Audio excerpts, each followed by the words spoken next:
একটা রাত কেটে গেল, ছেলেটার এখনো কোনো খোঁজ খবর পাওয়া যায়নি।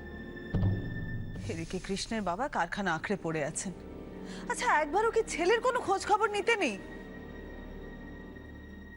ওঠান প্লিজ, তুমি এখন আবার দাদাকে দোষারোপ করতে শুরু করো না।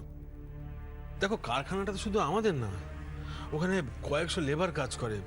আমাদের সাথে সাথে তো ওদেরও সর্বনাশ হয়ে গেল, তাই না? দাদা তো এখন থানা, পুলিশ, তারপরে ওই ধ্বংসস্তূপ থেকে যদি কিছু পাওয়া যায় এইসব নিয়ে ঘেঁটে আছে। কিশোরের কথা শুনে আমাকে বললো, আমি এদিকটা দেখছি, তুই যা, গিয়ে ওদিকটা সামাল দে। আমার মনে হয় দিদি তোমার ঠাকুরপো ঠিকই বলেছে, জানো তো। দেখো, একসঙ্গে দুটো বিপদ তো ঘটে গেল, দাদা কোনটা ছেড়ে কোনটা সামলাবে? তাছাড়া মা, কাল আমরা থানায় রিপোর্ট লিখিয়ে এসেছি। পুলিশ তাদের কাজ করছে। যে করে হোক আমাদের কিশোরকে খুঁজে বার করতেই হবে। সায়নদা থানা থেকে ফোন করেছিল। ওরা কোনো খবর পেয়েছে? না, তবে অফিসার যেটা বললো, আমাদের যেই গাড়িটা করে কিশোরকে তুলে নিয়ে যাচ্ছিল ওটা হাইওয়ের কাছে মাঝ রাস্তায় পাওয়া গেছে। তাহলে তো ওই অঞ্চলেই খোঁজ করলে কিশোরকে খুঁজে পাওয়া যাবে। না না, পুলিশ আশপাশে সব জায়গায় দেখেছে, কিন্তু ওরা যেটা গেস করছে যে কিশোরকে হয়তো এতটা কাছাকাছি কিডন্যাপাররা রাখবে না, বরং নতুন কোনো গাড়িতে তুলে দূরে কোথাও নিয়ে যাবে, যাতে নতুন গাড়ির নাম্বার ট্রেস করে আমরা কিশোর অবধি পৌঁছতে না পারি। আমার তো এখন একটা কথাই মনে হচ্ছে, কেউ ইচ্ছে করে এসব করছে। কিন্তু কেন? আমার আমার কৃষ্ণকে কিডন্যাপ করে কার কি লাভ হবে? না না, আমার মনে হচ্ছে না যে কেউ টাকার জন্য এইসব করেছে। 100 বার টাকার জন্য নয় কাকিমণি। যদি তাই হতো তাহলে এতক্ষণে বাড়িতে ফোন আসতো। না না, অন্য কোনো উদ্দেশ্য আছে এর পেছনে। কিশোরের কথা ভেবে কাল সারা রাত আমি চোখের পাতা এক করতে পারিনি। আর আমাকে সন্দেহ করে বাড়ির লোকেরা তো অনেক কথাই কাল বলেছে। তাই কিশোর না ফেরা পর্যন্ত আমার সত্যি খুব ভয় করছে মা। না মীরা, ঈশ্বরের উপরে ভরসা রাখো। আমার কৃষ্ণ ফিরে এলেই তো প্রমাণ হয়ে যাবে যে তুমি নির্দোষ। যে আসল দোষী তাকে ঠাকুর কোনো দিন ক্ষমা করবে না। কিশোরটা কোথায় আছে, কিভাবে আছে, কেমন আছে, আমার না ভীষণ এখন অস্থির লাগছে। এই প্রশ্নের উত্তর একজনই দিতে পারে। যেভাবেই হোক আমাকে মীরা দিদির ওপর কড়া নজর রাখতে হবে, কিন্তু মীরা দিদিকে সেটা বুঝতে দিলে চলবে না।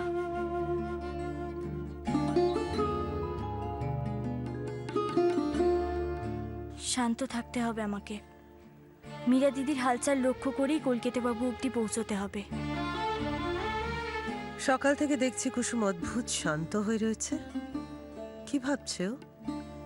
এখানে সবাই কৃষ্ণের কথা ভাবছে, আর ওর কোনো ভাবনাই নেই।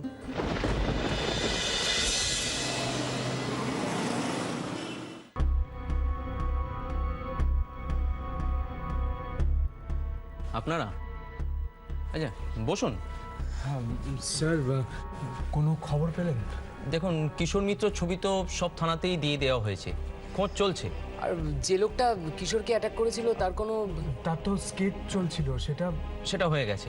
এখন আপনি যদি দেখে ওটা কনফার্ম করেন তবেই আমরা ইমিডিয়েট অ্যাকশন নিতে পারবো। কোথায় সেটা? এক মিনিট, ব্যানার্জি বাবু, স্কেচটা নিয়ে আসুন তো। স্যার, কাল আপনাকে একটা ইনফরমেশন দেওয়া হয়নি। কি বলুন তো? আসলে আমাদের ফ্যাক্টরি মিত্র এক্সপোর্ট, মানে আমার ফাদার ইন ল সুধাংশু মিত্র যার মালিক, কাল ফ্যাক্টরিতে ব্লাস্ট হয়েছে। ওয়েট, মিত্র এক্সপোর্ট মানে যাদের ওই বাইরে মূর্তি পাঠানোর ব্যবসা ছিল তো? হ্যাঁ স্যার, সুধাংশু মিত্র। আরে ওনার এই কেসটাও তো আমরাই তদন্ত করছি। দেখুন, আমার জানেন তো একটা কথা মনে হচ্ছে, দুটো ঘটনায় ইন্টারলিঙ্কড। মানে একই দিনে বাড়ির ছেলেকে কিডন্যাপ করা হলো আর ফ্যাক্টরিতেও ব্লাস্ট। কাকতালীয় তো হতে পারে না। তাহলে এটা যদি কোইন্সিডেন্স না হয় তাহলে নিশ্চয়ই উদ্দেশ্য প্রণোদিতভাবে কেউ এই কাজটা করিয়েছে।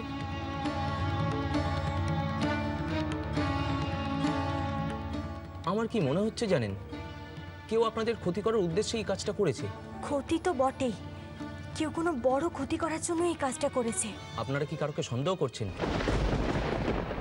দেখুন, সন্দেহ করলে আমাকে বলুন, মানে ইনভেস্টিগেশনের স্বার্থে তো আমার জানা দরকার।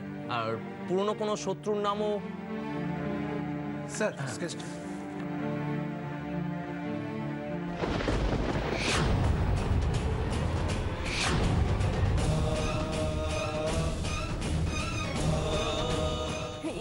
তো এই লোকটাই তো ছিল। দোলের দিন আমি এই লোকটার হাত থেকে কলকাতা বাবুকে বাঁচিয়েছিলাম, আর তারপর বাড়ি ফিরে এসে ড্রাইভার কাকার মুখ হাত পা বেঁধে রেখে এই লোকটাই কলকাতা বাবুকে নিয়ে পালিয়ে গেছিল। আপনি ঠিক দেখেছেন, এই হ্যাঁ, এই লোকটাই ছিল। আরে এ তো রোবট সামন্ত। রোবট সামন্ত? আরে কলকাতার ক্রিমিনাল লিস্টে এর নাম তো প্রথমেই আছে। ভাড়াটে গুন্ডা আর ক্ষমতাশালী লোকদের হয়ে কাজ করে বলে পুলিশের পক্ষে নাগাল পাওয়া শক্ত হয়ে দাঁড়িয়েছে। বেশ কয়েকবার হাতে নাতে ধরা পড়লেও জেলের 4 দেওয়ালেকে বেশি দিন আটকে রাখতে পারেনি। খুন থেকে শুরু করে সমস্ত ক্রাইমের করা আছে। এর কবলে যে পড়েছে তার বেঁচে ফেরা কিন্তু মুশকিল হয়েছে। না, আমার কলকাতা বাবুর কোনো ক্ষতি হতে পারে না। স্যার, এসব আপনি কি বলছেন? আপনি কি হাল ছেড়ে দিয়েছেন? অবভিয়াসলি নট, কিন্তু লোকটা যে দুর্ধর্ষ ক্রিমিনাল সেটা আপনাদের জানিয়ে রাখলাম। দেখুন, আমি আপনার সামনে হাত জোড়ো করছি, আপনি দয়া করে কলকাতা বাবুকে উদ্ধার করুন। আপনি শান্ত হন। আপনাকে তো আমরা বলেইছি যে আপনার স্বামীকে উদ্ধার করার ব্যাপারে আমাদের তরফ থেকে কোনো ত্রুটি থাকবে না। এই তোমার ভালোবাসা মীরা দিদি। তুমি যদি সত্যিই ভালোবাসতে কলকাতা বাবুকে, তাহলে আমি আজ তোমাদের মাঝখান থেকে সরে যেতাম।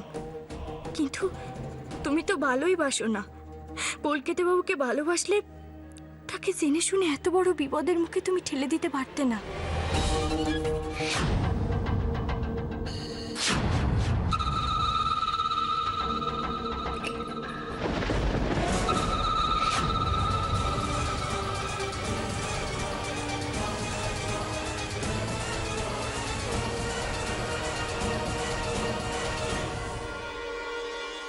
হরে হরে,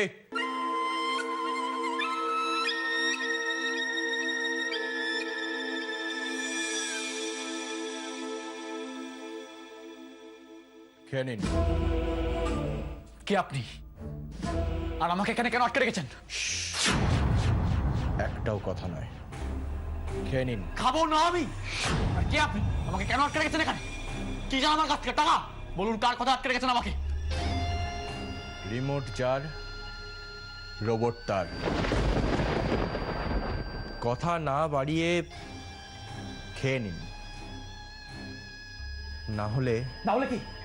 তাহলে কি করবেন? মেরে ফেলবেন? না,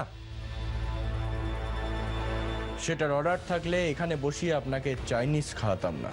রোবট সামন্তের হাত থেকে একটা গুলিও মিস হয় না। এখন অর্ডার আছে তাই এটা খাওয়াচ্ছি। এরপরে অর্ডার এলে সবকটা গুলি খাওয়াবো আপনাকে। বাহ, চমৎকার।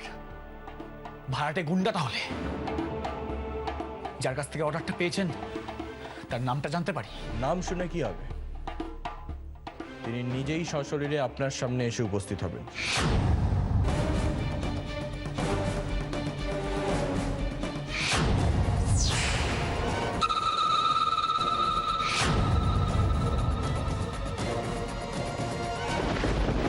এরা কারা? কেন আমাকে আটকে রেখেছে এখানে? কার অর্ডারে? কি চাইছে? আমি শুধু চাই কিশোরকে নিয়ে যত তাড়াতাড়ি সম্ভব এই দেশ ছেড়ে এ বাড়ির লোকগুলোর নাগালের বাইরে চলে যেতে। চেষ্টা তো করেছিলাম, কিন্তু এই কুসুমটা তোর দিকে এমনভাবে নজর দিয়ে রেখেছে যে প্ল্যানটা সাকসেসফুল হওয়া মুশকিল আছে। তার মানে তুমি কুসুমের কাছে হার মেনে নিচ্ছ। কুসুমের ভয়ে আমরা আমাদের পুরো প্ল্যানটা পোস্টপোন করে হাত গুটিয়ে বসে থাকবো, তাই তো? মীরা, মাঝে মাঝে থেমে যেতে হয়। কেন জানিস? কেন? যাতে শক্তিটা দ্বিগুণ হয়ে ফিরে আসে। আমি তো অপেক্ষা করেই আছি, তুই একটু ধৈর্য ধর। কিন্তু ঠাম্মি, আমি তো আর এখানে আর ফিরে আসতে চাই না। আমি শুধু চাই এই বাড়ির মানুষগুলোকে মুখের ওপর জবাব দিয়ে আমার অধিকার, আমার হাজবেন্ড একে নিয়ে অনেক দূরে চলে যেতে। আর তার জন্য আমায় কতদিন অপেক্ষা করতে হবে?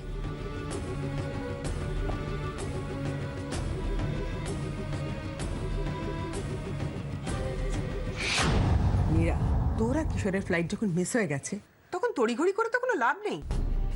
তাছাড়া প্রথম কাজটা তো আমাদের ভালোই সাকসেসফুল হয়েছে, সেদিন পরের কাজটার জন্য একটু অপেক্ষা করাই ভালো। ঠাম্মি, তুমি বুঝতে পারছো না? সবাই আমাকে সন্দেহ করছে। সবাই না, শুধু কুসুম। আর ওর চোখকে ফাঁকি দেওয়ার মতন তোর বুদ্ধি আছে, এটা আমি বিশ্বাস করি। সে না হয় দিলাম, কিন্তু কিশোর কিশোর তো আর ছোট বেড়াল ছানা নয় যে ওকে খাঁচার মধ্যে পুরে রাখলে ও চুপ করে বসে থাকবে। ও যদি কোনো হাঙ্গামা বাঁধায়? কেন কেন হাঙ্গামা বাঁধাবে? ওকে নিয়ে কোনো প্রবলেম নেই। আমি যতদূর জানি ও জামাই আদরে আছে। ঠামি, তুমি এক্স্যাক্টলি কি ভাবছো আমায় বলবে? আমার মনে হয় মীরা, কাল যা হলো তারপর তোর এখান থেকে চলে যাওয়াটা মোটেই বুদ্ধিমানের কাজ হবে না। তুই যদি এখান থেকে চলে যাস তাহলে তোকে অপরাধী প্রমাণ করাটা কুসুমের পক্ষে সহজ হবে। জলটা এখন ঘোলা হয়ে আছে, একটু শান্ত হোক। কিন্তু ঠাম্মি, কিশোর ওখানে একা আছে, আর আমি একবারও ওর সঙ্গে দেখা করতে যাব না। ব্যাপারটা কিন্তু প্রচন্ড রিস্ক হয়ে যাবে। তুই পারবি তো? কুসুমের চোখকে ফাঁকি দিয়ে কিশোরের কাছে যাওয়াটা হয়তো একটু কঠিন হবে, কিন্তু ইম্পসিবল নয়। আর ওর চোখকে ফাঁকি দিয়ে দিয়ে এই খেলাটা না বেশ জমে উঠেছে। আমি না বেশ একটা উত্তেজনা অনুভব করছি, জানো ঠাম্মি।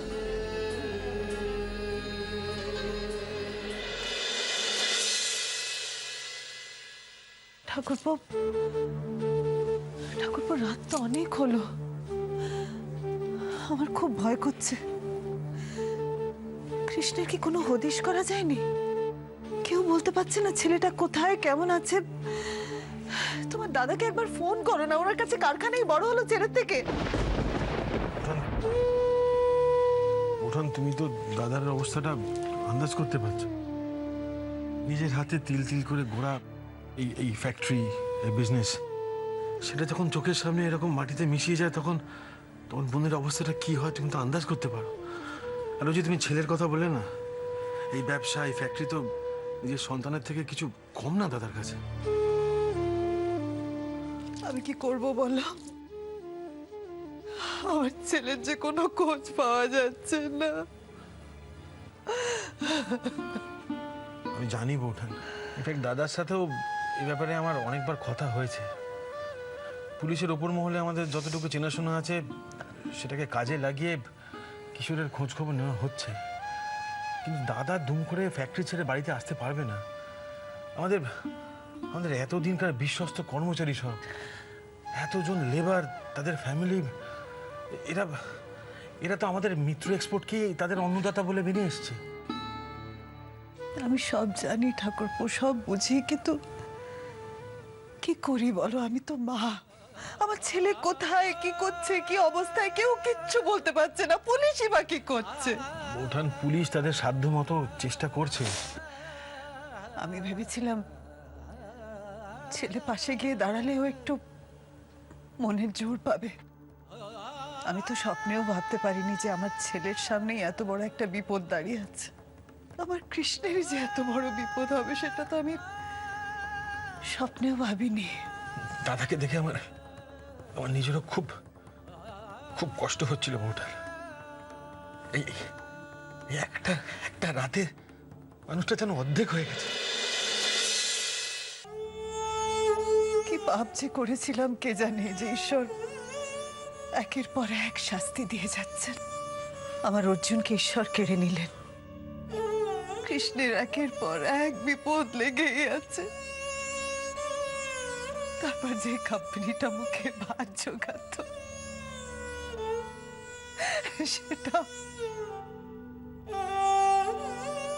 সেটাও ধূলিসাৎ করে দিলেন। কোন জন্মের পাপের শাস্তি দিচ্ছেন ঈশ্বর আমাদের, তুমি বলতে পারো ঠাকুরপো?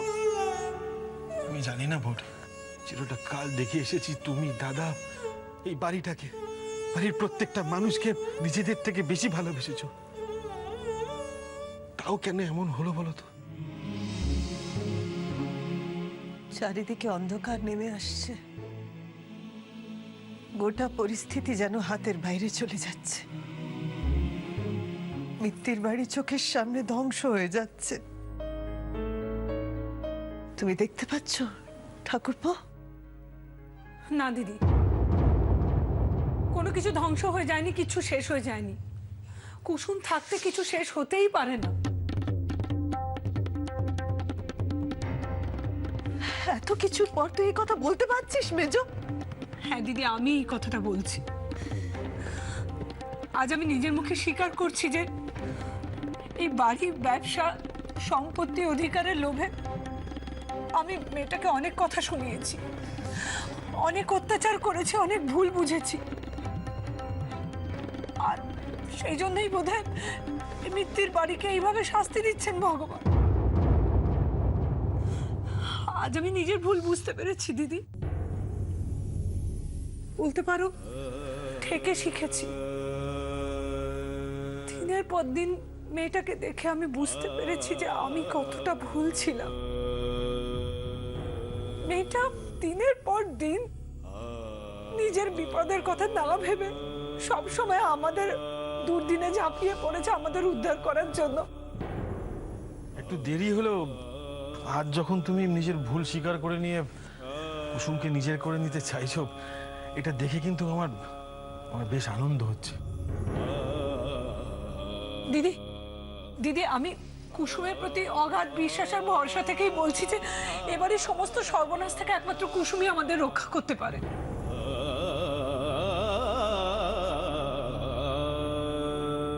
তুমি দেখো দিদি, ও কিশোরকে ঠিক ফিরিয়ে আনবে আর আমাদের ব্যবসাটাকেও দাঁড় করিয়ে দেবে কুসুম।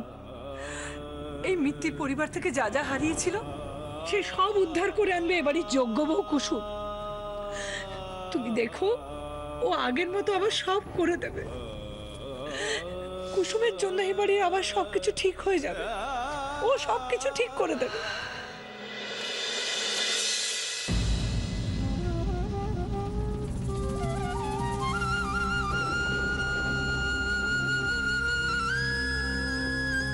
আমাকে পারতেই হবে।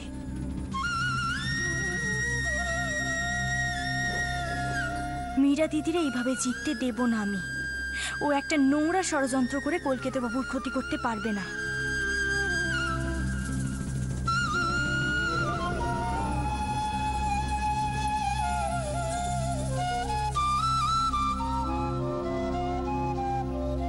আরে এ তো রোবট সামন্ত। ফোন থেকে শুরু করে সমস্ত ক্রাইমের করা আছে।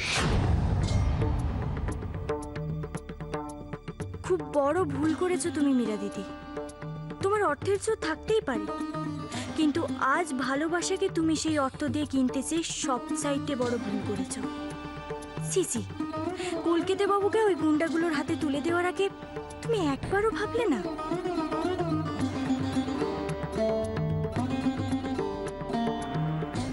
আমি জানি কলকাতা বাবু কোথায় আছে, কিভাবে আছে তার খোঁজ একমাত্র তুমিই দিতে পারো। আর আমি যদি খুব ভুল না হই তাহলে শিকারী তার শিকারের কাছে একবার না একবার যাবেই। আজ রাতে তুমি আবার একবার যে বাড়ি থেকে বেরোনোর চেষ্টা করবে সেটা আমি খুব ভালো করে বুঝে গেছি।